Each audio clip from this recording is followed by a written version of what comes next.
I never thought I'd come home from a weekend camping trip to find my shed completely demolished. But that's exactly what happened when our HOA president decided my perfectly good storage shed didn't match neighborhood standards. What followed was a wild journey that ended with Karen Thompson learning a $45,000 lesson about property rights. Here's the full story. It was a beautiful Friday morning in early May when I decided to finally organize my backyard shed at Oak Ridge Estates. You know those peaceful spring mornings where everything just feels right? The birds were chirping, there was a slight breeze, and I had just finished my morning coffee on the back deck, looking at my shed that had faithfully stored our family's outdoor equipment for the past 3 years. I'd built that shed myself during the lockdown. A solid 12-peg-16 structure with proper permits, matching cedar siding, and even some window boxes my wife had added to make it look prettier. It wasn't some eyesore. We'd specifically designed it to complement our house's colonial style. The shed had become my weekend project sanctuary, where I kept my tools organized and even had a small workbench for fixing things around the house. That morning, I was going through some old camping gear, getting ready for a weekend trip with my son. Our neighbor, Mark Wilson, walked by with his golden retriever and waved over the fence. "Hey, James, getting ready for that father-son camping trip?" "Yeah," I replied, holding up an old lantern I was testing. "Found some gear I haven't used since before we moved here. How's Susan doing with the garden?" Mark laughed, gesturing to his own backyard. "Oh, you know her. She's already planning her entry for the neighborhood garden competition. By the way, heads up, Karen Thompson was making rounds yesterday, seemed pretty worked up about something." I nodded, not thinking much of it at the time.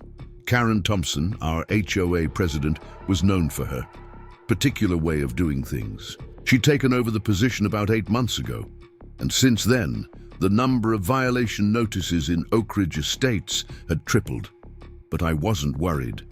My property was always well maintained, and I made sure to follow all the guidelines. "Thanks for the warning," I said, returning to my organization project. "We'll be gone camping this weekend anyway. Maybe she'll find something else to focus on by Monday." I spent the rest of the morning sorting through camping gear, making sure everything was in working order for our trip. The shed was my pride and joy. Everything had its place, with pegboards for tools, shelving units for supplies, and even a small mini-fridge for cold drinks during summer yard work. I'd invested nearly $8,000 in building it, making sure everything was up to code and matched our neighborhood's aesthetic. Later that afternoon, while I was loading up the car with our camping gear, I noticed Karen walking down the street with her clipboard. She was wearing her usual official outfit, pressed khakis and a polo shirt with the HOA logo she'd had made when she took office. She glanced at my property, but didn't stop, which I took as a good sign. My son Jake came bouncing out of the house with his backpack, excited about our weekend adventure. "Dad, did you get the marshmallows?" "You bet, buddy. They're already in the cooler," I replied, ruffling his hair. "Go say goodbye to your mom, and we'll head out." As we pulled out of the driveway, I saw Karen standing at the end of our street, writing something on her clipboard. I didn't think much of it at the time. That was just Karen being Karen. If I'd known what was about to happen, I would have cancelled our entire trip. The camping trip with Jake was exactly what we needed, just a father and son, enjoying nature and making memories. We spent 2 days hiking, fishing, and telling stories around the campfire. No HOA rules, no neighborhood drama, just pure family time. Looking back now, those peaceful moments make what happened next feel even more surreal. We pulled into our driveway late Sunday afternoon, tired but happy. Jake was already planning our next trip, chatting excitedly about all the fish he'd caught. That's when I noticed something was off. At first, I couldn't quite put my finger on it. You know that feeling when something's different, but your brain hasn't caught up yet. I stepped out of the car and froze. Where my shed had stood just 2 days ago, there was nothing but a concrete slab and some scattered debris. My mind went completely blank for a moment, trying to process what I was seeing. The shed, my $8,000, shed with all my tools, equipment, and years of collected memories, was gone. "Dad?" Jake's voice snapped me back to reality. "Where's your workshop?" I couldn't even answer him. My wife, Sarah, came running out of the house, still wearing her gardening gloves. Her face was a mixture of anger and distress. "James, you need to see this," she said, holding up a piece of paper. "They left this on our door Friday evening, after you'd already left." The paper was a notice from the HOA, printed on official letterhead. I felt my blood pressure rising as I read it. Notice of immediate violation correction. Dear Mr. Mitchell, this notice serves to inform you that your storage structure has been deemed in violation of Oak Ridge Estates Community Standards Section E734. All auxiliary structures must maintain architectural consistency with primary residences. Following multiple attempts to address this violation, the board has exercised its right to take corrective action. The structure will be removed within 24 hours of this notice. All costs associated with removal will be billed to the homeowner. Regards, Karen Thompson, HOA President. Multiple attempts, I said out loud, my voice rising. What multiple attempts? This is the first we're hearing about any violation. Sarah shook her head, clearly as baffled as I was. I tried calling you, but there was no cell service at the campground. Karen showed up Friday evening with 2 board members and a demolition crew. They said they had authorization to remove the shed because it didn't match neighborhood standards. I tried to stop them, but they had some document claiming they had legal authority. I looked back at the empty space where my shed had stood. All my tools, my workbench, the specialized equipment I'd collected over years, everything was gone. Even the window boxes my wife had lovingly maintained were nowhere to be seen. "Where's all our stuff?" I asked, still trying to wrap my head around what had happened. "They said they put it in storage," Sarah replied, her voice trembling with anger. "Karen said we could collect it after we paid for the demolition costs. James, they're trying to charge us $3,500 for destroying our own property." Just then, Mark and Susan Wilson came hurrying across the street. They'd obviously been waiting for us to return. "James, we tried to stop them," Mark said, his face red with anger. "We even called the police, but Karen showed them some paperwork claiming it was all legal. The officers said it was a civil matter and they couldn't intervene." Susan pulled out her phone. "I recorded everything," she said, holding up the device. "The whole demolition, Karen's behavior, everything." She was practically gloating while they tore it down. I watched the video in stunned silence. There was Karen Thompson standing in my backyard with her clipboard, directing a demolition crew as they systematically dismantled my shed. She was smiling the entire time, occasionally making notes and taking pictures. "Your structure doesn't meet our standards, Sarah." Karen's voice came through clearly on the video. "We've had complaints. This is for the good of the community." The footage showed Sarah trying to reason with her, pointing out that we had all the proper permits and approvals. Karen just waved her off, continuing to supervise the destruction.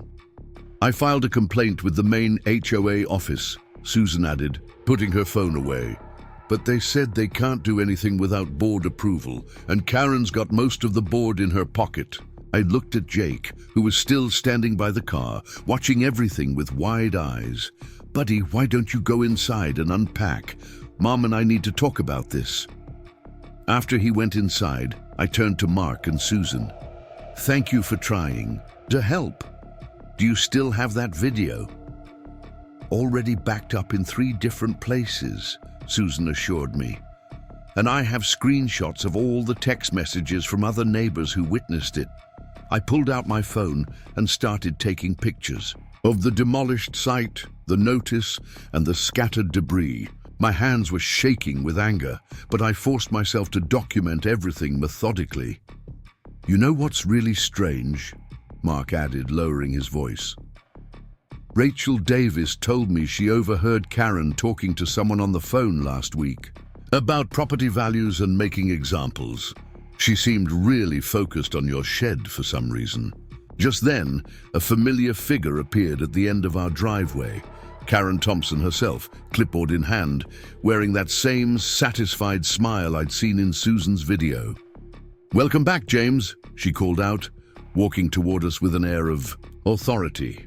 "I trust you received our notice about the violation correction. You'll be receiving the bill for the demolition services tomorrow. Oh, and don't forget, any new structure will need to be pre-approved by the board. I'd be happy to recommend some contractors who understand our standards." I've never considered myself a confrontational person, but at that moment, I had to clench my fists to keep my composure. "Karen," I said, trying to keep my voice steady, "you had no right to do this. We had permits." Preparing and narrating this story took us a lot of time, so if you are enjoying it, subscribe to our channel. It means a lot to us. Now back to the story. "The shed was approved when we built it." She smiled that condescending smile that would become very familiar over the next few weeks. "Oh, James, those approvals were under the old board. We have new standards now. Don't worry, once you pay the demolition fees, we can discuss your application for a new, appropriate structure." As she turned to leave, she paused and looked back. "Oh, and do clean up any remaining debris promptly. We wouldn't want to have to issue a citation for yard waste, would we?" I watched her walk away, my mind racing with questions and anger. This wasn't just about a shed anymore. This was about power, control, and one person's twisted interpretation of community standards. Looking at the empty concrete slab where my shed had stood, I made a decision. Karen Thompson had no idea what she'd just started, but she was about to find out that destroying someone's property and holding their possessions hostage wasn't as simple as writing a violation notice. Little did I know, this was just the beginning of a battle that would expose far more than just one HOA president's abuse of power. The morning after discovering our demolished shed, I woke up early, my mind still racing from everything that had happened. I couldn't shake the feeling that there was more to this situation than just Karen's obsession with neighborhood standards. Over coffee, I started laying out all the documentation we had about the shed, building permits, the original HOA approval from 3 years ago, receipts for materials, everything. Sarah joined me at the kitchen table, sliding a folder across to me. "I found these last night," she said. "All the photos from when we built it, including the ones where Karen's predecessor signed off on the final inspection." She paused, then added, "James, Rachel Davis called this morning. She said Karen's been asking questions about other sheds in the neighborhood too." That caught my attention.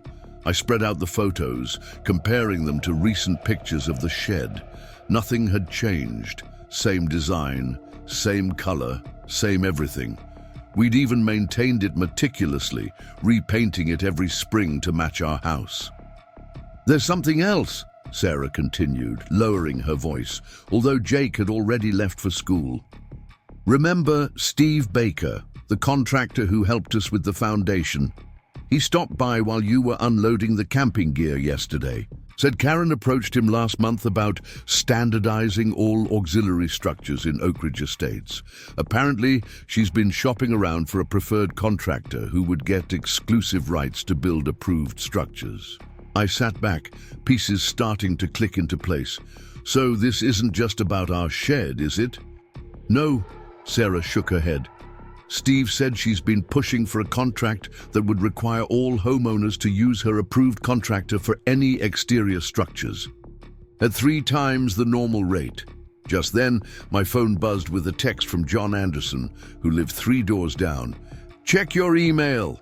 Karen just sent out a new architectural standards bulletin. You're not going to believe this." I pulled up my email, and there it was. A 20-page document detailing new, enhanced community standards for Oak Ridge Estates. The very first section dealt with auxiliary structures. requiring all existing sheds, gazebos and pergolas to be recertified under the new guidelines. The kicker? The recertification process required inspection by a board-approved contractor at the homeowner's expense. "This is insane," I muttered, scrolling through the document. "She can't just make up new rules like this." Sarah leaned over to read the email. "Look at the date. This was drafted 2 weeks ago before our shed was demolished. She was planning this all along." I was about to respond when another email came through. This one from the HOA's accounting department. It was the bill for the demolition, $3,500 for removal, plus a $500 administrative fee for the violation notice. But what really made my blood boil was the final line. "All personal property removed from the structure is being held in storage at a rate of $75 per day until all fees are paid in full." "They're holding our stuff hostage," I said in disbelief. "That's got to be illegal." Just then, there was a knock at our door. It was Linda Martinez, one of the newer HOA board members. She looked nervous, glancing over her shoulder before speaking. "James, I needed to talk to you," she said quietly. "I wasn't at the board meeting where this was decided. In fact, there wasn't supposed to be a board meeting last week at all." I invited her in, and she continued, her voice still low. "Karen's been holding unofficial meetings with just a few board members, the ones who always agree with her. Robert, Jen and I weren't invited. She's been pushing through these new standards without proper board approval." Linda pulled out her phone, showing us an email thread between Karen and someone named Tom Davidson from Premium Community Structures, LLC. "Look at the date," Linda pointed. "She's been planning this for months. The company was registered just weeks after she became HOA president. And guess who owns it?" "Let me guess," I said, feeling my anger rising again. "Karen has a connection?" Linda nodded. "Her brother-in-law. They're setting up a monopoly on all external structures in the neighborhood. Your shed. It was the first test case. She needed to make an example to show she was serious about the new standards." As if on cue, we heard Karen's voice outside. Through the window, we could see her talking to our neighbors across the street, gesturing at their garden shed.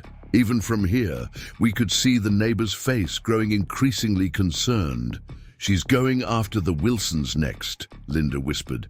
"Their shed is nearly identical to yours, but they're being told they need to upgrade to an approved model." The quote they received was over $12,000. I watched as Karen walked away from the Wilsons' house, making notes on her ever-present clipboard. She caught me watching through the window and gave that same smug smile I was beginning to hate. "There's more," Linda continued, pulling out more documents. "Karen's been systematically targeting certain properties, always ones with existing structures that could be upgraded. Always pushing for her brother-in-law's company to do the work. The demolition crew that destroyed your shed. They're exclusive contractors for Premium Community Structures." Sarah, who had been quiet during this revelation, suddenly spoke up. "The storage facility where they're keeping our things. Who owns that?" Linda's face confirmed our suspicions before she even spoke. "It's a subsidiary of the same company. They're charging you storage fees that go right back to them." I sat there letting it all sink in. This wasn't just about one power-hungry HOA president anymore. This was an orchestrated scheme to force homeowners into expensive contracts while destroying their existing property. "What can we do?" I asked Linda. "The board is split," she finished. "Half of us weren't even aware of these decisions, but Karen's got enough supporters to push through whatever she wants. Unless what? Unless we can prove she's been operating outside her authority, that she's been making decisions without proper board approval, that this whole thing is a scheme to profit from homeowners." Linda stood up, straightening her jacket. "I have to go. I can't be seen here. But James, document everything, every interaction, every email, every expense. We're not the only ones who've noticed something's wrong. As Linda left, I looked at Sarah. We need to talk to the other homeowners, all of them, before Karen can target anyone else. Already on it, Sarah said, pulling out her phone. Susan Wilson's been gathering evidence since they took down our shed, and she's not the only one. Looking out the window, I could see Karen making her way down the street, clipboard in hand, stopping at each house with an existing structure. She had no idea that her perfect plan was about to unravel. The next few days were a blur of activity. After Linda's revelations about Karen's scheme, Sarah and I decided to take action before things could escalate further. Our first step was retrieving our belongings from the storage facility, which turned out to be nothing more than a locked shipping container behind Premium Community Structures LLC's newly opened office. When we arrived at the facility, we were met by a smug-looking manager who introduced himself as Tom Davidson, Karen's brother-in-law himself. "Ah, the Mitchells," he said, barely looking up from his computer. "I'll need to see payment for both. The demolition and storage fees before I can release your items." I placed a letter from our lawyer on his desk. "Actually, you'll be releasing our property immediately. This is a formal demand for the return of illegally seized property. You have no legal right to hold our possessions." Tom's smug expression faltered slightly. "Now listen here," he started, but I cut him off. "No, you listen. We have documentation of everything. The illegal demolition, the unauthorized board decisions, and your connection to Karen Thompson. Release our property now, or we'll add theft and conversion of property to our legal complaints." 20 minutes and several heated phone calls later, we were finally allowed to inspect our belongings. The sight made my blood boil. Our expensive tools were thrown haphazardly into the container, many damaged from rough handling. My custom workbench was completely destroyed. "Document everything," Sarah whispered, already taking pictures with her phone. "Every scratch, every broken item." And as we were loading what remained of our possessions into our truck, Karen herself showed up, power walking across the parking lot with that clipboard of hers. "I see you're removing items without paying the required fees," she called out, already writing something down. "That will be another violation." I turned to face her, keeping my voice steady. "Karen, you had no authority to demolish our shed or seize our property. We have copies of all the original approvals, permits, and documentation showing our structure was fully compliant." She smiled that condescending smile. "Oh, James, those old approvals are no longer valid under our new standards. And speaking of standards," she glanced at our truck, "I noticed your front lawn could use some attention. It would be a shame if we had to issue citations for multiple violations." That's when Sarah stepped forward, phone in hand. "Would you like to explain these new standards to the local news? They seemed very interested in how an HOA president and her brother-in-law are profiting from destroying residents' property." Karen's smile flickered for just a moment. "Be careful with accusations like that, Mrs. Mitchell. Defamation is a serious matter." "So is fraud," I replied, "and conspiracy and destruction of property." Karen's expression hardened. "You're making a mistake," she said, her voice cold. "The board stands behind these decisions. Your little tantrum won't change anything." As she turned to leave, she paused. "Oh, and do enjoy your lawn while you can. The board will be voting on new landscaping standards next week. I hear Premium Community Structures has a wonderful landscaping division." Back home, we found 3 violation notices stuck to our door. One for unauthorized removal of stored items, another for lawn maintenance below community standards, and a third for hostile behavior toward HOA officials. "She's retaliating," Sarah said, reading through the notices. "These are all dated today." Just then, Mark Wilson came running over. "James, you need to see this," he said, holding up his phone. "Karen just sent out a community-wide email about troublesome elements in the neighborhood threatening property values." The email was a masterpiece of passive-aggressive threats, never naming us directly, but making it clear that anyone who opposed the new standards would face consequences. It ended with a reminder that the HOA had broad powers to protect community interests. "She's trying to turn the neighborhood against us," Sarah said, but Mark shook his head. "It's not working. People are talking. The Andersons, the Davises, even the Chens. Everyone's comparing notes about Karen's inspections and her brother-in-law's company. Nobody's buying her story anymore." That evening, we hosted an impromptu gathering of concerned neighbors in our backyard. Robert Chen, the board member who'd been excluded from Karen's unofficial meetings, brought copies of the HOA bylaws and documentation of proper voting procedures. "What she's doing isn't just unethical," he explained, pointing to specific sections. "It's explicitly forbidden by our own regulations.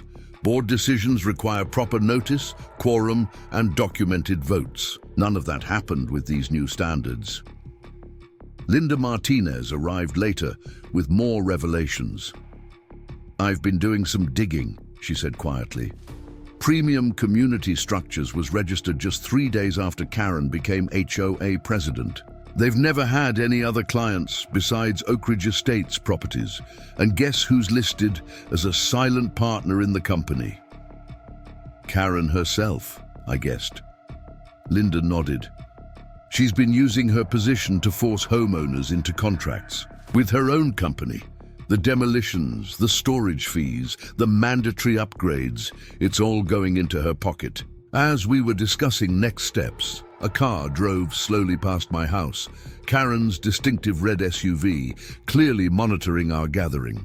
She made no attempt to hide her surveillance, even stopping briefly to take pictures. "She's getting desperate," John Anderson observed. "She knows we're organizing against her. And she's not going to go down without a fight," Sarah added. "Those violation notices today are just the beginning." We spent the next hour developing a plan. Robert and Linda would call for an emergency board meeting to review the new standards. John, who worked in local government, would look into the legality of Karen's demolition orders. The Wilsons would continue documenting every interaction with Karen and her brother-in-law. As our neighbors were leaving, we received another email from Karen, this one announcing a mandatory community meeting for the following week to address recent disruptions to community harmony. "She's trying to get ahead of this," Sarah said, reading the email. "Look at the agenda. It's all about strengthening HOA enforcement powers and increasing fines for violations." I looked out at our empty backyard where my shed had stood just days ago. "She picked the wrong shed to demolish," I said quietly, "and the wrong neighborhood to try to intimidate." Little did Karen know her mandatory community meeting would turn out very differently than she planned. But that's getting ahead of the story. The mandatory community meeting was scheduled for Thursday evening at the Oak Ridge Estates clubhouse.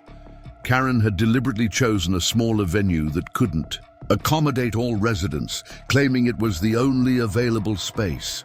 But we were prepared for her tactics. I arrived early with Sarah, finding Karen and her loyal board members already setting up the room with just 30 chairs, despite our community having over 150 households. She looked up as we entered, that artificial smile plastered on her face. "Oh, James, Sarah, I'm afraid we're at capacity tonight. Fire code regulations, you understand. Perhaps you could attend the next meeting instead." That's when John Anderson stepped forward. As our local government liaison, he'd been busy. "Actually, Karen, I've already spoken with the fire marshal. This room can safely accommodate 90 people seated or up to 120 standing. I have the official occupancy permit right here." Karen's smile tightened. "Well, we only prepared enough handouts for 30. No problem, Sarah replied sweetly, pulling out a stack of papers from her bag.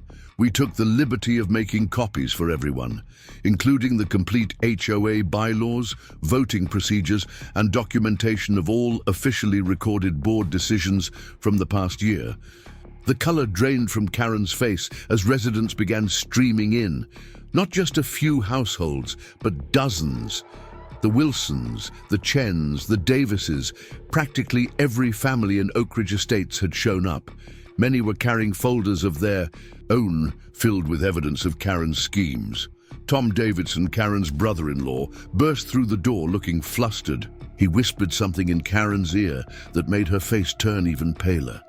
Through the windows, we could see a local news van pulling into the parking lot. "This meeting is postponed," Karen announced abruptly, reaching for her papers, "due to unexpected circumstances." "Actually," Robert Chen stood up, "according to HOA Bylaw 7.2, once a mandatory meeting is convened with more than 50% of homeowners present, it can only be postponed by majority vote. Shall we take a count?" The room was packed now, with people standing along the walls. Linda Martinez, clipboard in hand, was already counting. "We have 97 households represented," she announced. "That's well over the required quorum." Karen gripped her podium, knuckles white. "This meeting was called to discuss community standards and recent violations." "Yes, let's discuss those standards," I interrupted, stepping forward. "Specifically, the ones you implemented without proper board approval, using them to destroy property and force homeowners into contracts with your own company." The room erupted in murmurs. Karen tried to bang her gavel, but her authority was slipping away. "Mr. Mitchell, these accusations are completely unfounded." "Are they?" Rachel Davis stood up, holding up a stack of papers. "I have here incorporation documents for Premium Community Structures LLC, showing both Tom Davidson and Karen Thompson as principal owners. I also have copies of every contract they've forced on homeowners, charging 3 times market rate for approved structures. And I have documentation of every unofficial board meeting," Linda added, "where decisions were made without proper quorum or notification, in direct violation of our bylaws." Karen's face had turned from pale to red. "These are all approved. Board decisions." "No, they're not," Robert Chen cut in. "As a board member, I can confirm that many of these changes were never properly voted on. In fact, several board members, including myself, were deliberately excluded from these discussions." The news crew had set up near the door, cameras rolling. Karen seemed to finally realize the gravity of her situation. "This is all a misunderstanding," she stammered. "The new standards were implemented for the good of the community, like demolishing my shed without notice." I stepped forward again. "Or holding our property hostage for ransom, or threatening other homeowners with similar demolitions, unless they contracted with your company." Sarah pulled up the security camera footage from our neighbor's house, projecting it onto the wall. There was Karen, gleefully directing the demolition crew while our shed was destroyed. The footage clearly showed her taking photos and laughing with Tom Davidson as our possessions were roughly thrown into their storage container.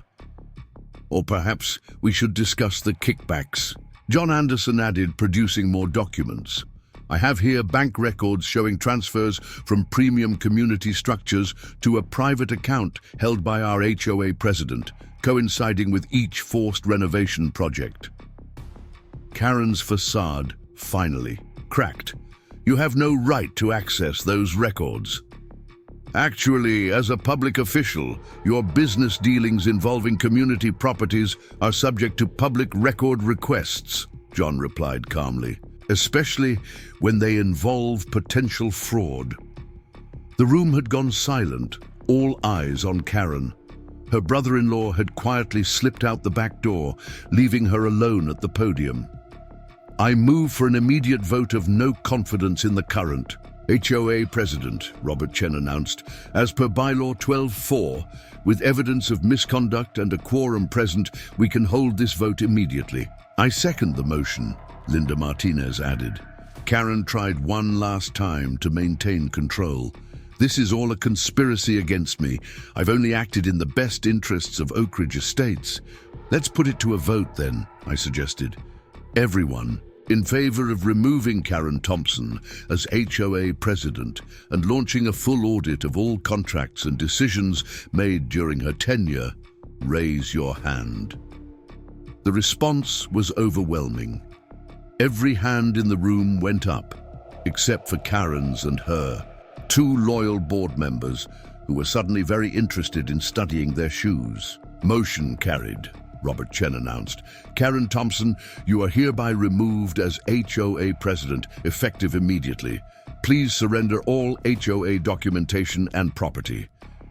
Karen looked around the room, seemingly searching for any supporters. Finding none, she grabbed her purse and headed for the door, pausing only to hiss at me, "This isn't over, Mitchell."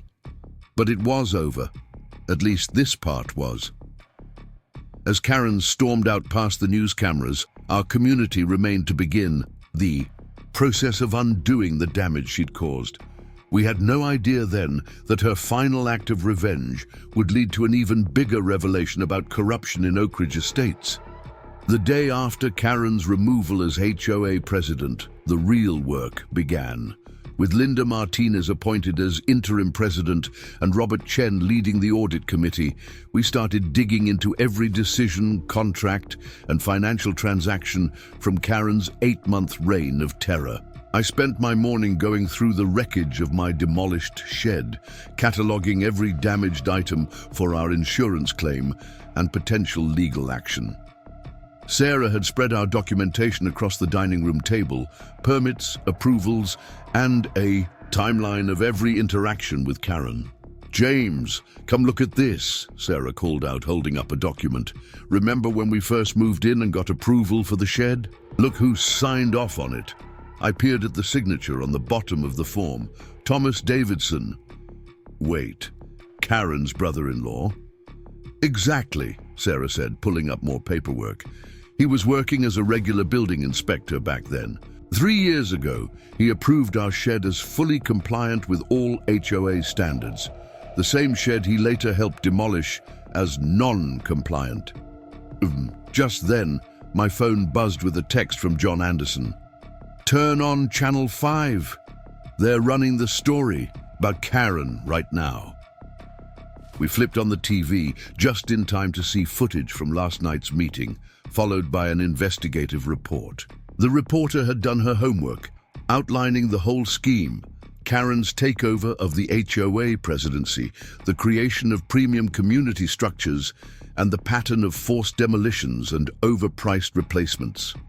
But the story doesn't end. There, the reporter continued, records show similar patterns in 3 other communities where Karen Thompson previously served on HOA boards. In each case, homeowners were forced to upgrade or replace existing structures through exclusive contracts with affiliated companies. 3 other communities, I said in disbelief. This wasn't just about our neighborhood, it was her entire business model. The doorbell rang, and we found Linda Martinez on our porch, carrying a box of files. "You're not going to believe what we found in Karen's office," she said, setting the box down on our coffee table.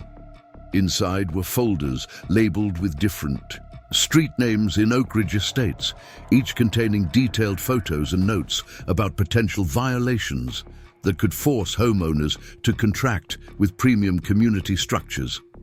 "She had it all planned out," Linda explained, spreading the files across our table. "First, target the larger, more expensive structures like your shed. Use those as examples to scare other homeowners into compliance. Then move on to smaller projects, pergolas, fences, even mailboxes. Everything would have to be replaced with their approved products." Sarah picked up one of the files. Look at these prices. $15,000 for a basic storage shed, $8,000 for a fence panel, $500 for a mailbox post. These are 5 times the normal market rate. And that's not all, Linda continued, pulling out more documents. We found evidence that Karen and Tom were planning to expand beyond structures. They had proposals ready for mandatory landscaping services, exterior painting, even window replacements, all through their company or affiliated contractors. Our investigation was interrupted by another visitor, Rachel Davis, looking worried. Have you seen Karen's social media post? She asked, holding up her phone. Karen had posted a long rant about corrupt homeowners and conspiracy against community standards, ending with a thinly veiled threat. The truth about certain residents' illegal modifications will come to light. Every violation will be exposed. She's desperate, I said, but Sarah wasn't so sure. Look at these comments, she pointed to Karen's post. Some people from other neighborhoods are actually supporting her, saying HOAs need stricter enforcement. That's because they don't know the whole story, Linda replied. But they will. The audit committee is preparing a detailed report of everything we've found. Just then, Robert Chen called. James, we found something interesting in the financial records. Remember those storage fees they charged you? They weren't just charging you. They've been collecting storage fees from at least a dozen other homeowners over the past few months, but there's no record of any actual storage facility rental. What do you mean? The shipping container, where they kept your tools. It's the only storage they have. But they've collected over $45,000 in storage fees from different homeowners. We need to find out what happened to all that property. This revelation led us to dive deeper into premium community structures operations. John Anderson used his government contacts to obtain their business records, and what we found was shocking. The company had no actual construction equipment of their own. They subcontracted everything through other companies at standard rates, then marked up the prices by 300–500%. The demolition crew that destroyed my shed. They were told they were doing legitimate renovation work, completely unaware of the scheme. But the real bombshell came when we started tracking the money. Linda called an emergency meeting of the audit committee to share what she'd found. It's bigger than just Karen and Tom, she explained, putting up a detailed financial chart. They're connected to a larger network of HOA service providers. The same names keep appearing in different combinations: construction companies, landscaping, services, property management firms. They move from community to community, setting up shop wherever they can get someone elected to the HOA board. So my shed wasn't just about Karen's power trip, I realized. It was about establishing their business model here in Oak Ridge Estates. Exactly, Linda confirmed. And look at this. They've already collected deposits from 10 other homeowners in our community for future compliance upgrades. Over $150,000 in total. The investigation was starting to paint a clear picture of a sophisticated scheme, but we still didn't have all the pieces. Where was all the money really going? What happened to the property they'd seized from other homeowners? And most importantly, how many other communities had fallen victim to their tactics? We were about to find out that Karen's network ran much deeper than any of us suspected, and our little neighborhood investigation was about to uncover something much bigger. After a week of intensive investigation into Karen's schemes, we realized we needed to expand our support network beyond just Oak Ridge Estates. The scope of what we'd uncovered was too big for our community to handle alone. It started with a simple Facebook post. Sarah shared our story in a local community group, hoping to connect with other neighborhoods that might have experienced similar issues. Within hours, the responses started flooding in. The same thing happened in Riverside. Gardens, one comment read. 2 years ago, they forced everyone to replace their fences with approved models. The company was different, but the pattern was identical. Another resident from Pine Valley Estates chimed in. We had a board member pushing for mandatory storage shed replacements last year. Wait, was her name Karen Thompson? I sat with Sarah, scrolling through dozens of similar stories. The details varied, but the pattern was consistent. New board members, sudden rule changes, forced upgrades through specific contractors, and inflated prices. James, Sarah called from her laptop.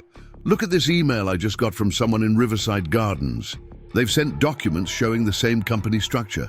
Different names, but the same setup with family members running the contracting business. That's when Mark Wilson burst through our front door, not even bothering to knock. Turn on. The news, Channel 7, he exclaimed, grabbing our remote. The local news was running a follow-up story about our HOA scandal, but this time they had expanded their investigation. The reporter stood in front of a familiar-looking storage facility. Sources say this facility, registered to Premium Community Structures LLC, may have been used to store properties seized from multiple communities across 3 counties. Homeowners report paying thousands in storage fees, but many items remain unaccounted for. The camera panned to show a row of shipping containers, identical to the one where our tools had been held. But what caught my eye was the figure hurrying. Away in the background, Tom Davidson, trying to avoid the cameras. We need to organize everyone, I said, turning to Mark and Sarah. All the communities, all the victims, there's strength in numbers. Sarah was already on it, creating a private Facebook group, HOA Watchdogs, Fighting Predatory Practices. Within days, we had over 500 members from various communities, all sharing similar stories and evidence. Linda Martinez, our interim HOA president, called an emergency meeting to share what we'd learned. The clubhouse was packed again, but this time with residents from multiple communities. What we've uncovered goes beyond just Karen and Tom, Linda began, displaying a complex chart on the projector. We've identified at least 12 different companies operating in our area, all connected through a web of family members and business partners. Robert Chen stepped up next, adding more details. They target communities with aging infrastructure, sheds, fences, pergolas. They get someone elected to the board, change the rules, and force homeowners to use their services. The amazing thing is, it's technically legal, unless we can prove fraud. That's when Janet Pierce from Riverside Gardens raised her hand. We've been gathering evidence for months, she said, pulling out a thick folder. Bank records, contracts, photos of demolished structures. We even have recordings of their board meetings where they discussed targeting specific homeowners. As more people shared their stories, a clear picture emerged. Karen's operation wasn't just about making money, it was about control. They would identify communities with valuable properties, infiltrate the HOA boards, and systematically force homeowners into expensive contracts. John Anderson, who had been quietly working his government contacts, had more news. I've been in touch with the district attorney's office, he announced. They're interested in our evidence, especially the financial records showing where all these storage fees and deposits went. That's when Rachel Davis made a stunning revelation. I think I know where some of that money went, she said, pulling up a real estate listing on her phone. Look at this. Karen just listed her house for sale, $3 million. She bought it 8 months ago for less than half that. The room erupted in angry murmurs. Karen had been using our money, all our money, to renovate her own property while destroying ours. But the biggest breakthrough came from an unexpected source. A young man named Mike Zhang raised his hand from the back of the room. I used to work IT for Premium Community Structures, he said quietly. I quit when I realized what they were doing, but I kept copies of everything. Every email, every contract, every transaction. including the ones they thought they'd deleted. The room went silent. This was exactly what we needed, insider evidence of their operations. They have a whole playbook, Mike continued, pulling out a USB drive. They identify target communities, plant their people on the boards, and systematically implement their scheme. They even have scripts for dealing with resistance, including what happened with James's shed. It was never about community standards, it was about making an example. Linda quickly connected the USB to her laptop, and we all watched. As years of scheming unfolded before us, emails between Karen, Tom, and their associates detailed their entire operation. They had targeted dozens of communities, collected millions in fraudulent fees, and were planning to expand into several more neighborhoods. "This is bigger than we thought," Sarah whispered to me. "This isn't just about our shed anymore." She was right. What had started as a simple fight over a demolished shed had uncovered a massive fraud operation targeting communities across the region. But now we had something they didn't expect, a united front of homeowners armed with evidence and determined to stop them. Looking around the room at all these people who had come together to fight back, I realized we had built something powerful. Karen and her associates had counted on homeowners staying isolated, too afraid or overwhelmed to fight back. They never expected us to connect the dots and build a network of support. "So, what's our next move?" someone asked from the crowd. John Anderson stood up, holding his phone. "The district attorney's office wants to meet tomorrow.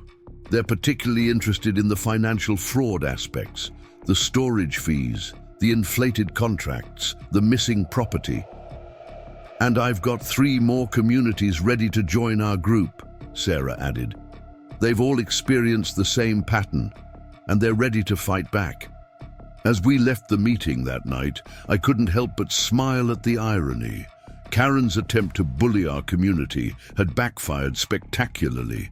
Instead of intimidating us into submission, she had united hundreds of homeowners in a common cause. But we had no idea that Karen was about to make one final desperate move, one that would expose an even darker side of their operation. Following our massive community meeting, it was time to take official action. The district attorney had scheduled a meeting for 9 a.m. sharp, and we came prepared. Sarah, Linda, Robert Chen, and I arrived at the courthouse with boxes of evidence, and Mike Zhang's USB drive full of insider information. Assistant District Attorney Maria Ramirez met us in a conference room, her desk already covered with preliminary reports about Karen's activities.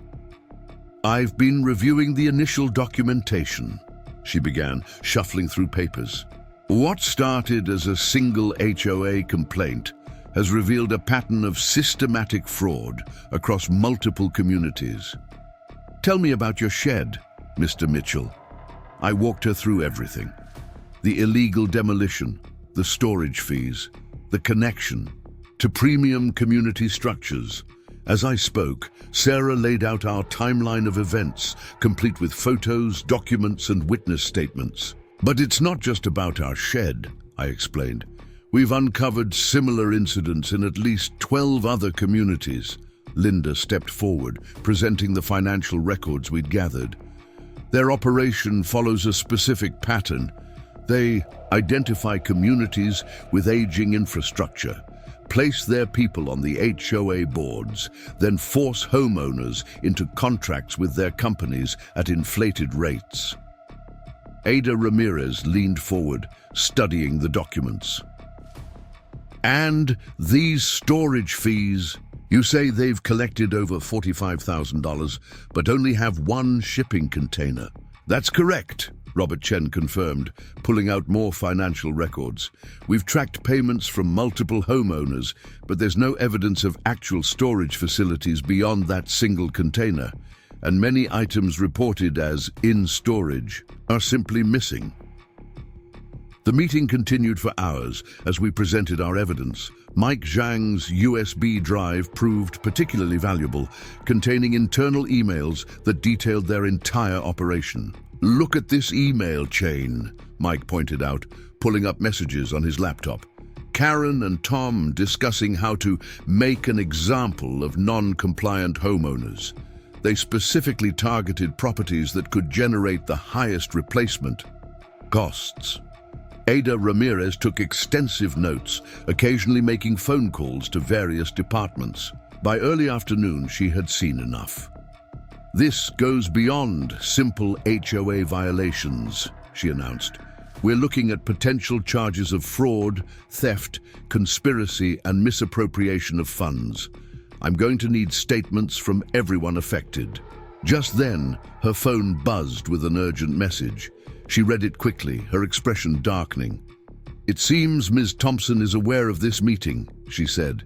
"She's just filed a lawsuit against your HOA, Mr. Mitchell, claiming defamation and business interference." "That's not surprising," Linda replied. "It's part of their playbook. We found it in their internal documents.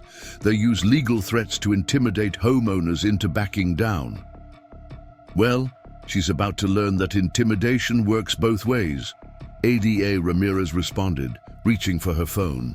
"I'm authorizing a search warrant for Premium Community Structures offices and all associated storage facilities." As we left the courthouse, we felt a mix of relief and anticipation. Finally, official action was being taken. But Karen's lawsuit meant she wasn't going down without a fight. Back at Oak Ridge Estates, we found several unmarked vehicles parked near the HOA office. Men in suits were carrying boxes of documents to their cars. "State Financial Crimes Unit," John Anderson explained, meeting us in the parking lot. "They're seizing all HOA records related to Karen's tenure, but that's not all. They're also investigating every property transaction she's been involved with." Sarah's phone buzzed with a news alert. The local station was running a breaking story. "HOA fraud, investigation expands. Multiple communities affected." The reporter stood outside Premium Community Structures office, where more officials were removing boxes and computers.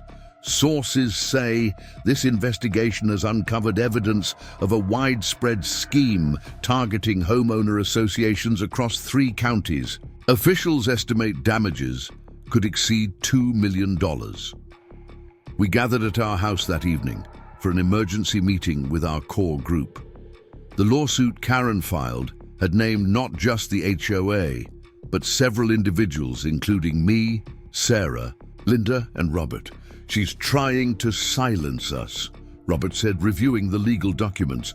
"The lawsuit claims we've engaged in a coordinated campaign of harassment and defamation against her and her business interests. But we have truth on our side," Linda pointed out. "Everything we've said is documented and provable." Just then, Rachel Davis burst in, clutching her laptop. "You need to see this," she said, pulling up a real estate website. "Karen's house listing. It's gone, and someone just posted on the community forum that they saw moving trucks at her place this afternoon." John Anderson was already on his phone. "I'll alert the DA's office. They might want to put a hold on her assets before she can leave the jurisdiction." But Karen had one more surprise in store. As we were discussing next steps, my phone rang. It was Tom Davidson. "James," he said, his voice surprisingly subdued. "We need to talk. Not about the lawsuit. About what Karen's really been doing. With all that money, there's more to this than anyone knows." I put the phone on speaker so everyone could hear. "What do you mean, Tom?" "The storage fees, the demolitions, the contracts, that was just the surface. Karen's been using the HOA scheme to launder money for someone much bigger, someone dangerous. And now that everything's coming out..." He paused, his voice shaking. "I think I'm next on their list." Before we could respond, we heard a commotion in the background, followed by what sounded like breaking glass. The line went dead. Sarah was already dialing 911, while John called his contacts at the DA's office. What had started as an HOA dispute had just taken a much darker turn. "We need protection," Linda said quietly. "If what Tom's saying is true, we're not just dealing with HOA fraud anymore." Looking around at our group, neighbors who had become fellow fighters against corruption, I realized we had stumbled onto something far more dangerous than we'd imagined, but we were in too deep to back out now. After Tom's disturbing phone call, things moved quickly. The police found his office, ransacked, but Tom himself was nowhere to be found. His car was still in the parking lot, his phone left shattered on his desk, and his laptop missing. The scene looked more like a robbery gone wrong than a simple break-in. Detective Rodriguez, assigned to the case, sat in our living room the next morning, reviewing Tom's last known movements. "Security cameras caught 3 men entering the building shortly after his call to you," she explained, showing us grainy footage on her tablet. "They knew exactly where they were going. This wasn't random." Sarah, who had been cross-referencing bank records all night, interrupted with a discovery. "Look at these transactions," she said, spreading papers across the coffee table. "Every time Premium Community Structures received a large payment, an equal amount would be withdrawn in cash the next day. But the withdrawals weren't made by Karen or Tom. They were made by someone named Marcus Green." The detective's head snapped up. "Marcus Green? Are you sure?" Her reaction told us this was significant. After some hesitation, she explained that Green was a person of interest in several money laundering investigations, but they'd never been able to connect him to any specific operations. Just then, Linda Martinez burst through our front door looking pale. "Karen's house! It's on fire!" We rushed outside to see smoke rising from Karen's street. Fire trucks were already on the scene, but it was clear this was no accident. The fire had started in multiple locations simultaneously. "Classic cover-up," Detective Rodriguez muttered, already on her phone calling it in. "They're destroying evidence." As we watched the firefighters battle the blaze, my phone buzzed with a text from an unknown number. "Back off while you still can. Some properties aren't worth fighting for." I showed the message to the detective, who immediately began tracing the number. But we all knew it would lead nowhere. These people were too careful for that. That afternoon, we held an emergency meeting with our expanded network of HOA victims. The clubhouse was packed, but the atmosphere was tense. Everyone had heard about Tom's disappearance and Karen's house. "This isn't just about HOA fraud anymore," I began, addressing the nervous crowd. "We've uncovered evidence that our communities were being used for money laundering. The question is, do we back down or do we fight harder?" The room erupted in discussion. Some people wanted to withdraw from the investigation, fearing for their safety. Others were more determined than ever to expose the truth. Rachel Davis stood up, her voice firm. "My cousin works at the FBI's Financial Crimes Unit. I've already sent her everything we've found. She says this matches the pattern of a known money laundering operation they've been tracking for years." John Anderson added his insight. "The DA's office has frozen all known accounts associated with Premium Community Structures, but they found something interesting. The company had been receiving regular payments from offshore accounts, disguised as consulting fees." As we discussed our next moves, Sarah noticed something strange on social media. "Look at this," she said, pulling up Karen's old Facebook page. "All her posts about the HOA and Premium Community Structures are being systematically deleted. But not by her, the account's being accessed from an IP address in Eastern Europe." Just then, Robert Chen rushed in with more news. "You won't believe what I found in the HOA backup files," he said, connecting his laptop to the projector. "Karen wasn't just targeting individual properties, she was mapping out entire neighborhoods. Look at these plans." The documents showed detailed analyses of every community in the area, with properties marked for acquisition through forced sales or foreclosures. The pattern was clear. They weren't just after quick profits from overpriced renovations. They were slowly taking control of prime real estate using the HOA as a weapon. They picked communities near planned development zones, Robert explained. Areas where property values would skyrocket once new infrastructure projects were announced.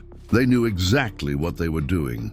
As if to confirm our discoveries, another text arrived, this time with a video attachment. It showed Tom Davidson, looking terrified, reading from a prepared statement.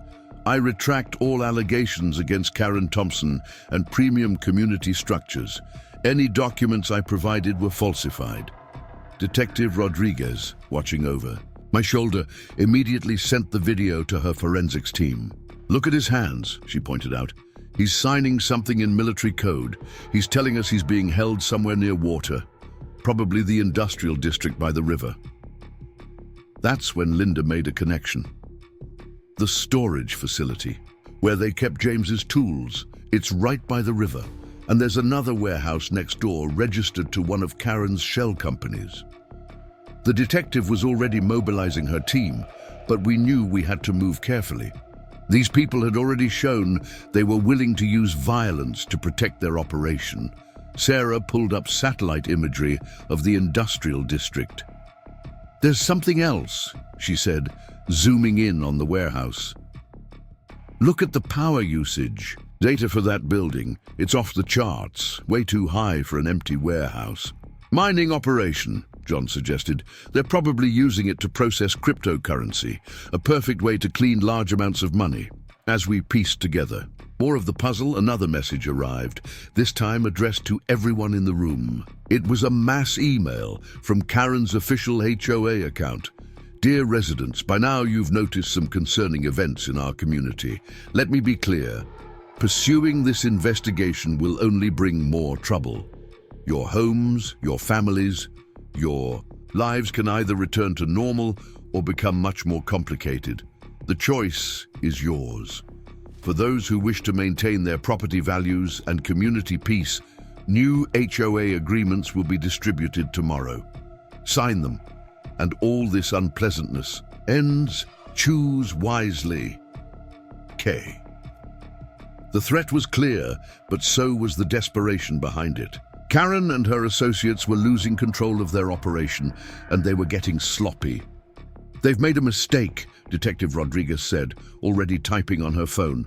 "That email just gave us probable cause for a full raid on all their properties. But more importantly," she paused, showing us her screen, "they sent it through a server we've been monitoring in connection with Green's operation. We've got them." Everything came to a head on a rainy Tuesday morning. Detective Rodriguez's team had spent the night coordinating with federal agents, and at exactly 6 a.m., they moved in on multiple locations simultaneously. The warehouse by the river, Premium Community Structures offices, and several other properties connected to Marcus Green's operation. I was fixing my morning coffee when Sarah called me to the window. "James, look at this." A line of unmarked vehicles was moving through our neighborhood, followed by several police cruisers. At the same time, my phone was blowing up with messages from neighbors. Similar convoys were hitting locations across 3 counties. "They found Tom," John Anderson texted. "He's alive. They're taking him to County General." The news helicopter hovering over the industrial district provided live coverage of the warehouse raid. We watched as agents swarmed the building, leading out several people in handcuffs. Among them was Marcus Green himself, looking nothing like the shadowy crime boss we'd imagined, just an ordinary-looking man in an expensive suit. Sarah and I drove to the police station at Detective Rodriguez's request. The scene there was controlled chaos. Officers processing evidence, federal agents conducting interviews, and a steady stream of handcuffed suspects being led in. "You'll want to see this," Detective Rodriguez said, leading us to a conference room where tables were covered with evidence. We found the missing property from all the HOA seizures. They were using the storage scam to create paper trails for their money laundering operation. She showed us photos from inside the warehouse. Beyond the cryptocurrency mining setup, they'd found records of every property they'd targeted, every homeowner they'd pressured, and every dollar they'd laundered through their fake renovation contracts. Karen wasn't just running a contracting scam, the detective explained. She was identifying properties for Green's organization to acquire. They'd use the HOA to pressure homeowners into selling at a loss, then flip the properties through shell companies for massive profits. The construction and storage fees were just a bonus. Their real money came from real estate manipulation. Robert Chen arrived with more revelations. "You won't believe what we found in their backup servers," he said, pulling out his laptop. They had profiles on every homeowner in targeted communities, financial records, personal information, potential pressure points. They were preparing to take over entire neighborhoods. Linda Martinez joined us, looking both exhausted and relieved. "The FBI just finished searching Karen's burnt house," she reported. "They found a hidden safe in the basement that survived the fire. Inside was a complete record of their operation, probably her insurance policy in case things went wrong." As we processed this information, Detective Rodriguez received an urgent call.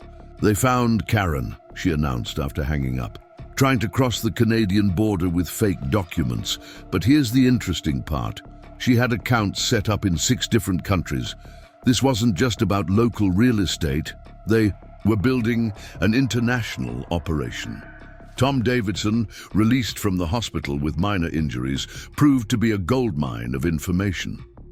From his hospital bed, he provided details about the entire operation. "It started small," he explained, his voice still shaky. "Karen would identify struggling HOAs, get herself or an associate elected to the board, then start implementing stricter rules. They'd target a few homeowners first, like James with his shed, to show they meant business. Once people were scared, they'd start pushing their services through premium community structures." He continued, describing how the operation grew. Marcus Green saw the potential for something bigger. He realized they could use the HOAs to force property sales in areas slated for development. They'd buy properties at depressed prices, sit on them until development plans were announced, then sell at huge profits. The construction and storage fees were just cover for moving money around. The scale of the operation was staggering. Over the next few days, more details emerged. They had targeted over 30 communities across 3 states. More than $50 million in property had been acquired through their pressure tactics. Hundreds of homeowners had been forced to pay inflated fees or sell their properties. The cryptocurrency mining operation had processed millions in laundered funds. At least 12 HOA boards had been infiltrated by their associates, but perhaps the most surprising discovery came from Karen's hidden safe. Among the documents was a list of powerful people who had invested in their scheme. Politicians, business leaders, even a judge who had dismissed several previous complaints about their activities. "This is why they acted so boldly," Detective Rodriguez explained. "They thought they were untouchable. They had people in places of power protecting them." The aftermath was swift and far-reaching. The FBI set up a special task force to handle all the cases related to the operation. Homeowners who had been forced to sell their properties were contacted about potential restitution. The cryptocurrency mining equipment was seized, along with millions in digital assets. As for our community, the changes were immediate. The interim HOA board, led by Linda and Robert, began dismantling all of Karen's rules and regulations. Premium community structures was dissolved, and all their contracts were voided. "We're implementing new safeguards," Linda announced at an emergency community meeting. "Complete transparency in all HOA decisions, term limits for board members, and mandatory financial audits. No one will ever be able to abuse the system like this again." "My shed," The insurance finally paid out, and with the evidence from the investigation, they covered the full replacement cost plus damages. But more importantly, our community had changed. Neighbors who had barely spoken before were now united. We had weekly gatherings, shared resources, and looked out for each other. The local news ran a special report titled HOA Heroes: How One Community Exposed a Criminal Empire. They interviewed several residents, including Sarah and me, about how a simple dispute over a shed had led to the downfall of a sophisticated criminal operation. But the story wasn't quite over. As we celebrated our victory, we received one final message, this time from a resident of another community 3 states away, asking for help with their own HOA problems. It seemed our fight had inspired others to stand up against corruption in their own communities. The weeks following the raids brought a flood of revelations. As investigators dug deeper into Karen and Marcus Green's operation, the true scope of their scheme became clear. But even more shocking was what happened when Karen finally decided to talk. I received the call from Detective Rodriguez at 3 a.m. "James, Karen's asking to speak with you specifically. Says she has information you need to hear. It's your choice, but this might help close some cases." After discussing it with Sarah, I agreed to meet Karen at the county detention center. The woman sitting across the glass partition looked nothing like the imperious HOA president who had demolished my shed. Her designer clothes were replaced by an orange jumpsuit, her perfectly styled hair now limp and graying. "You really screwed up my operation, James," she said, attempting her old condescending smile, but it didn't reach her eyes. "But I have to admit, you were more thorough than anyone else who tried to stop us." "This isn't about me," Karen replied. "Why did you ask to see me?" She leaned forward, lowering her voice. "Because you need to understand, this isn't over. Marcus Green was just one player. There are others, bigger players, and they're still out there, still running the same scheme in other communities." She pulled out a thick envelope, sliding it through to the guard. "This is everything I know about their other operations. Names, dates, properties, bank accounts. I'm not going down alone." Detective Rodriguez, who had been observing our meeting, took possession of the envelope. Karen wasn't finished, though. "You know what the funny thing is?" she continued. "Your shed, that wasn't even supposed to be the first target. We had other properties lined up, bigger scores. But you just had to build that perfect little shed. Following all the rules, getting all the permits, it made you the perfect example." "Example of what?" "Of how powerless homeowners really are against their HOA. If we could destroy a completely compliant structure, imagine what we could do to properties with actual violations." She laughed bitterly. "But you didn't play by the script. You fought back. And worse, you got others to fight back too." As Karen continued talking, she revealed the elaborate system they had developed. They didn't just target individual properties, they mapped out entire regions, identifying communities ripe for takeover. They had a sophisticated algorithm that factored in property values, development plans, and the likelihood of resident resistance. "Your neighborhood was supposed to be our crown jewel," Karen explained. "Prime location, aging infrastructure, mostly passive residents. The development plans for the nearby commercial district would have tripled property values within 5 years. We had buyers lined up for every house we could force into sale." But what Karen revealed next stunned even the detective. She pulled out another document, a map showing planned development projects across the state, many not yet publicly announced. "How did you get this information?" Detective Rodriguez demanded. "Let's just say Marcus Green wasn't the only one with friends in high places," Karen smirked. "There's a reason we knew exactly which properties to target. The implications were staggering. This wasn't just about property fraud, it was about insider trading on a massive scale, using HOA powers to force acquisitions based on confidential development plans. As we left the detention center, Detective Rodriguez was already on the phone with the FBI. "This goes way beyond our jurisdiction now," she said. "We're looking at corporate espionage, insider trading, corruption at multiple levels of government." Back home, I found Sarah in deep conversation with Linda and Robert. They were reviewing documents from other communities that had reached out for help. "Look at these patterns," Sarah said, pointing to her laptop screen. "The same setup is happening in communities across the country. Different names, different companies, but identical tactics." Linda nodded grimly. "And now we know why they were so effective. They had inside information about development plans. They knew exactly which properties would increase in value."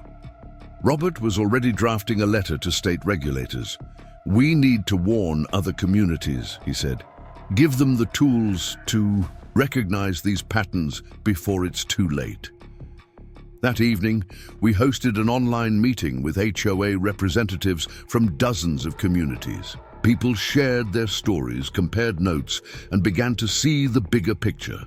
"In our neighborhood, they started with parking restrictions," one woman reported. "Then they moved on to mandatory landscaping services. Now they're pushing for complete exterior renovations." "Same here," another added. "They've been forcing people to upgrade their homes through specific contractors. The prices are outrageous." As we listened to story after story, it became clear that Karen's operation wasn't unique. It was just one branch of a much larger system. But now we had something they didn't expect: a network of informed, connected homeowners ready to fight back. John Anderson, who'd been quietly investigating on his own, arrived with more news. "Remember those development plans Karen mentioned? I did some digging. 3 of the companies involved in those projects share board members with Marcus Green's investment firm.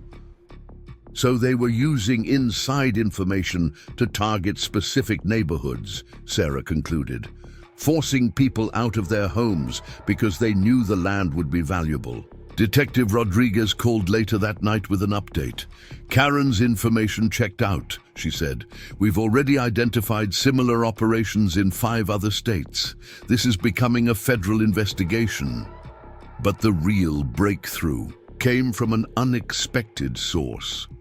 Tom Davidson, now cooperating fully with authorities, had maintained copies of all their digital communications.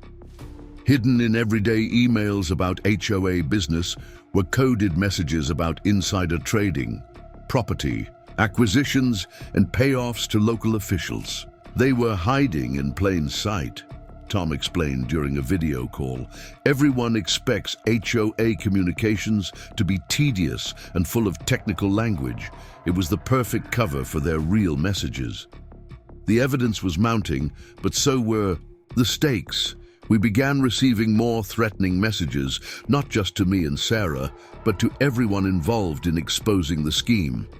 The final chapter of our HOA saga unfolded in ways none of us could have predicted. What began with a demolished shed had exposed a nationwide web of corruption, and now it was time for justice to be served. Early one Monday morning, we gathered in the federal courthouse downtown. The prosecution was presenting its case against Karen Thompson, Marcus Green, and 15 other defendants involved in their operation. Sarah squeezed my hand as Karen was led into the courtroom, followed by a parade of former HOA officials and business associates. "All rise," the bailiff called out. Judge Martinez, known for her tough stance on white-collar crime, took her seat.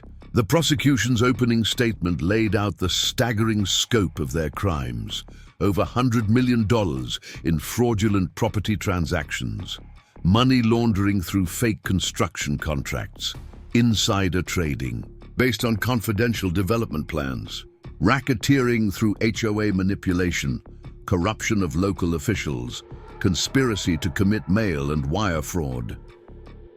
But the real shock came when Karen's attorney stood up. Your Honor, my client wishes to change her plea to guilty and provide additional testimony about related operations still active in other jurisdictions. The courtroom erupted in whispers. Detective Rodriguez, sitting beside me, leaned over.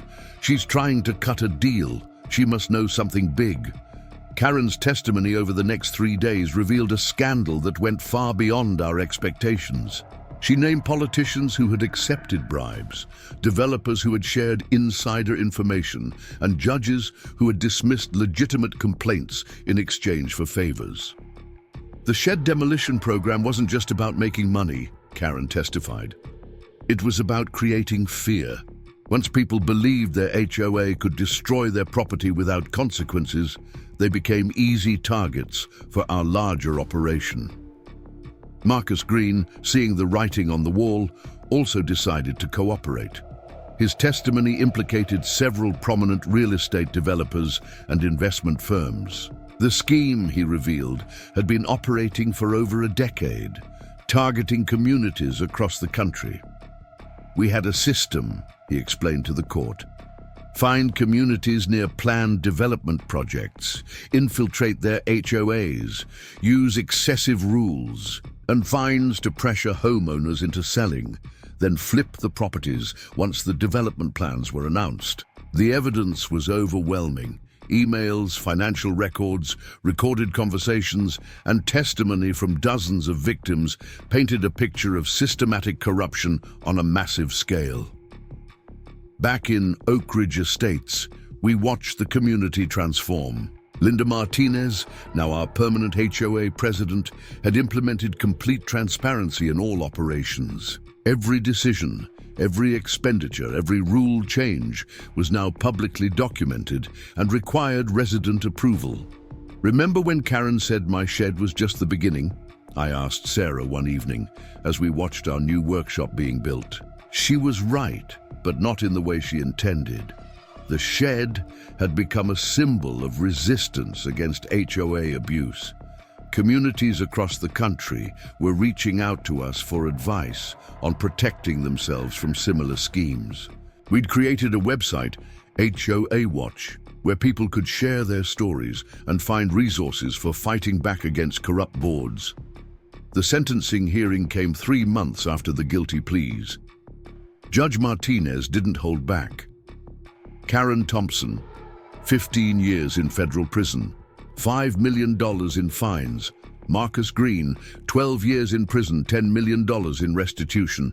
Various associates, sentences ranging from 5 to 10 years. All defendants, banned for life from serving on any HOA board or real estate organization. But the judge's final words struck the deepest chord. This case represents more than just financial crimes, she declared. It represents a fundamental betrayal of community trust. These defendants turned organizations meant to protect neighborhoods into weapons against homeowners. The aftermath brought sweeping changes. 1. New state laws requiring strict oversight of HOA operations. 2. Federal guidelines for detecting and preventing HOA fraud. 3. A task force dedicated to investigating similar schemes nationwide. 4. Mandatory financial audits for all HOA boards. 5. Protection for whistleblowers who report HOA abuse. Our story made national news, inspiring other communities to stand up against corrupt HOAs. Sarah and I found ourselves traveling to speak at community meetings, sharing our experience and helping others recognize the warning signs of HOA fraud. Tom Davidson, who had helped break the case open, received a reduced sentence in exchange for his cooperation. Before heading to prison, he provided one final piece of information that would help other communities: a complete playbook of how they had manipulated HOA rules to their advantage. Use this to help people protect themselves, he told me during our last meeting. I need to know some good came from all this. The restitution process began, with hundreds of homeowners receiving compensation for their losses. My shed, The court ordered full replacement cost plus damages, but more importantly, it ordered the creation of a fund to help other victims of HOA abuse.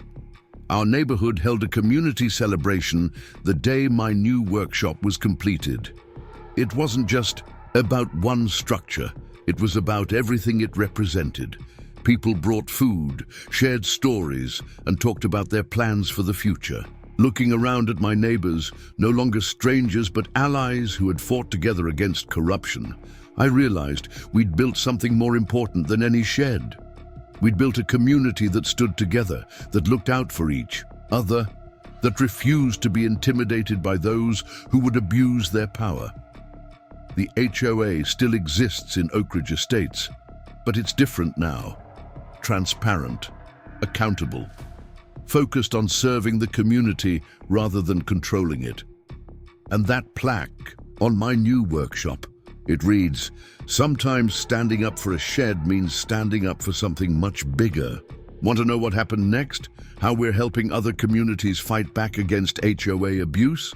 Our story might be over, but for countless other neighborhoods, the fight is just beginning.